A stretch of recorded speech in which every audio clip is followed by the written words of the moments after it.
Good afternoon. I'm Lisa Broom with the CBC News Break. The threat of the Zika virus and the regional response are expected to be among matters of priority at the 27th intersessional meeting of the Conference of Heads of Government of CARICOM, which gets underway today in Belize. Prime Minister Fendo Stewart is among several regional heads there. They are also expected to focus on measures to position the region to benefit from the historic Paris Agreement on climate change, including access to climate finance. In addition, the heads are expected to continue deliberations on the implications for the regional banking sector from loss of corresponding banking relations and climate change. This intersessional meeting will begin with a short opening session today. It will be addressed by host Prime Minister and incoming CARICOM Chairman Dean Barrow, outgoing Chairman Prime Minister Stewart, and CARICOM Secretary General Ambassador Erwin LaRocque. 70 environmental health inspectors will be in several communities across the country this afternoon as the Ministry of Health ramps up its campaign against the Aedes aegypti mosquito in response to the Zika virus. Officials this morning launched an arboviral disease eradication program.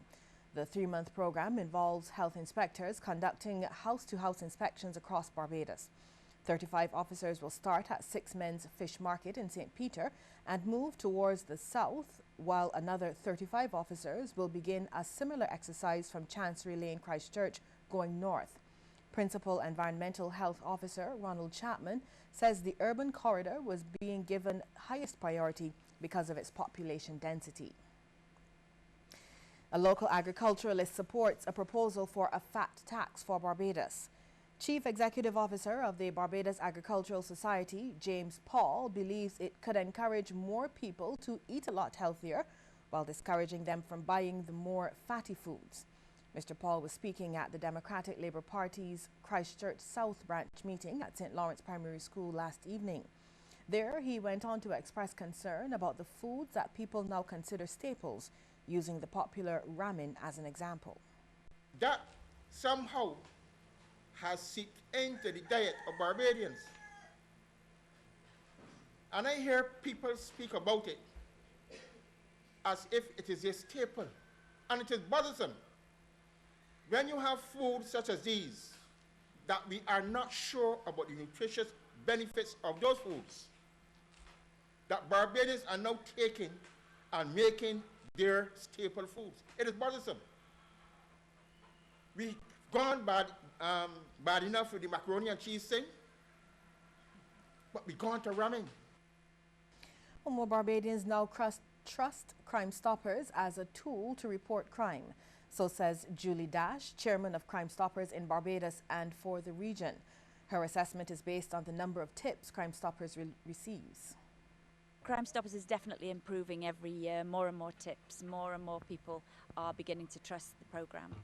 CRIMESTOPPERS has been is in over 20 countries for 40 years, and it is a fantastic program that is anonymous, that people can call and will not be identified, and give evidence to the Royal Barbados Police Force through a conduit that is absolutely anonymous. And it's a really good program because many people would prefer to report anonymously than they would to report it directly to the Royal Barbados Police Force.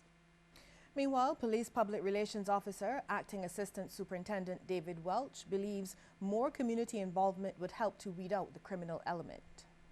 I believe that if you come together within your community, fix these problems, engage your energies to a more positive direction, I believe that that could help in solving crime. Not only that, but we have everyone in every community. We have hundreds and hundreds of pairs of eyes.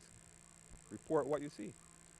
You have CRIMESTOPPERS, report it anonymously, and we will do the rest from there. Acting ASP Welch and Ms. Dash spoke to the media at the launch of a community outreach project by the Regional Police Training Center.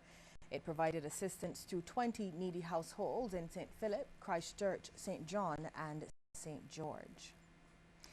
Executive Director of the International Trade Center, Arantxa Gonzalez, recently participated in a roundtable meeting with stakeholders from a cross-section of sectors in Barbados. The discussion was hosted by the Barbados Coalition of Service Industries, or BCSI, at its Harbour Industrial Estate offices. BCSI Executive Director Lisa Cummins gave some insight into the meeting, which arose out of a request from the International Trade Center. You and I both know in Barbados that typically there's a discussion about manufacturing performing better than agriculture, and agriculture not performing, and services driving the economy. And what we in the BCSI have been saying has been that services are actually very strongly inbuilt into every productive sector. And this discussion here today with the International Trade Center is based very much on that kind of thinking.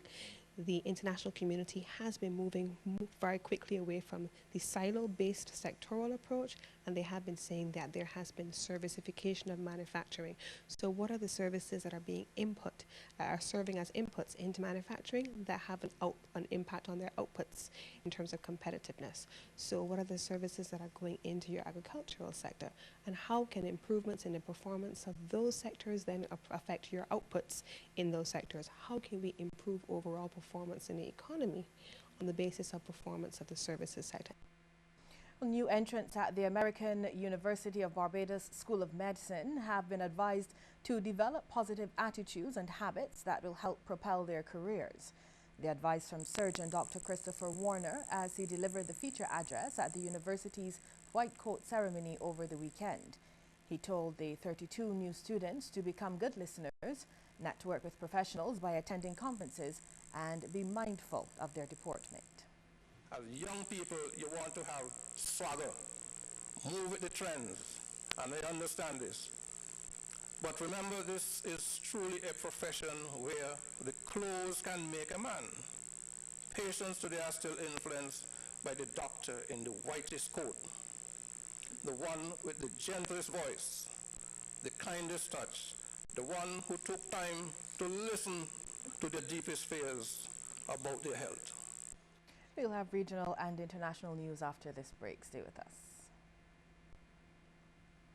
People think that fast fights are cool, and the girls sure like the guys who write them. But like so many things about life, you've got to be careful. Having sex without a condom is like riding a bike without a helmet. It's just plain dumb. It's okay to have fun as long as you're smart about it. My name is Daniel the Lion Fortress, and I'm different, and I'm making a difference. Live up, love, protect, respect. My husband drinks with friends after work. He has a couple of drinks at home with dinner, and a few more while we watch TV. A counselor recommended I try Al-Anon family groups. I didn't want to go to Al-Anon, but I'm sure glad I did. Is someone's drinking breaking your heart? You might be surprised at what you can learn at an Al-Anon family group from people just like you. Call 1-888-4-AL-ANON or go to alanon.org.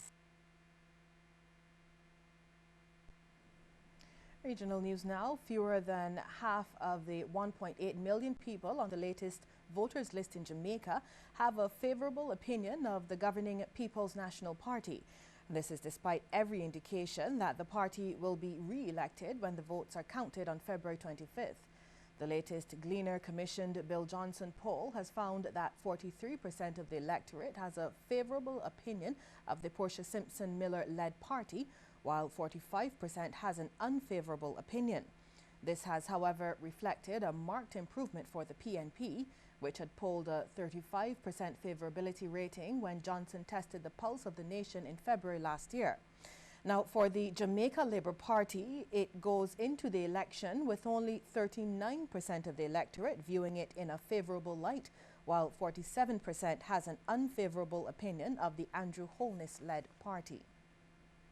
In news out of Antigua, we hear that the Eastern Caribbean Court of Appeal has ordered that the financially troubled Antigua Overseas Bank should be liquidated.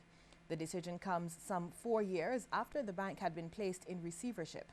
The liquidation order for the offshore financial institution comes a mere 3 months after its sister bank, the Antigua and Barbuda Investment Bank, was also placed in receivership. Both institutions are members of the ABI Financial Group, a private indigenous financial institution.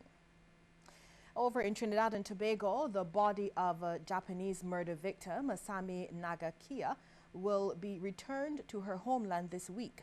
According to reports, her relatives did not wish to go to TNT, stating that they were afraid for their safety and prefer that the body be returned to Japan. Consul General of the Japanese Embassy last week ordered that the body of the 30-year-old be removed to a local funeral agency to be embalmed for preparation for her return to Japan. It's understood that most of Nagakia's bruises were centered on her face, and police believe she knew her attacker.